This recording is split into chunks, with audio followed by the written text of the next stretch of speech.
દાહોદમાં વાવાઝોડા સાથે ધોધમાર વરસાદ વરસ્યો। સુખસર, સંજેલી અને ફતેપુરા પંથકમાં ગાજવીજ સાથે વરસાદ વરસ્યો। વાવાઝોડા સાથે વરસાદથી લગ્ન પ્રસંગોના મંડપ પણ ઉડી ગયા। અનેક ઠેકાણે વૃક્ષો પણ ધરાશાયી થયા। ફતેપુરા, સલરા, વડવાસમાં ભારે પવન સાથે વરસાદ, તો કરોડિયા, વલોંડી, પાટવેલમાં પણ પવન સાથે વરસાદ।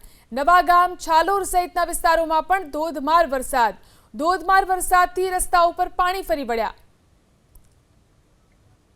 તો દાહોદના વિવિધ વિસ્તારોના દ્રશ્યો છે, જોઈ શકાય છે જે રીતે ભારે પવન સાથે વાવાઝોડા સાથે અહીં વરસાદ વરસ્યો છે, જેના કારણે અનેક વૃક્ષો પણ ધરાશાયી થયા। આ સાથે જ લગ્ન પ્રસંગોની અંદર મંડપ પણ ઉડી ગયા। ફતેપુરા, સલરા, વડવાસમાં પણ ભારે પવન સાથે વરસાદ વરસ્યો।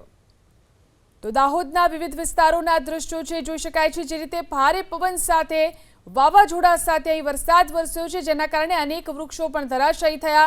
આ સાથે જ લગ્ન પ્રસંગોની અંદર મંડપ પણ ઉડી ગયા। ફતેપુરા, સલરા, વડવાસમાં પણ ભારે પવન સાથે વરસાદ વરસ્યો।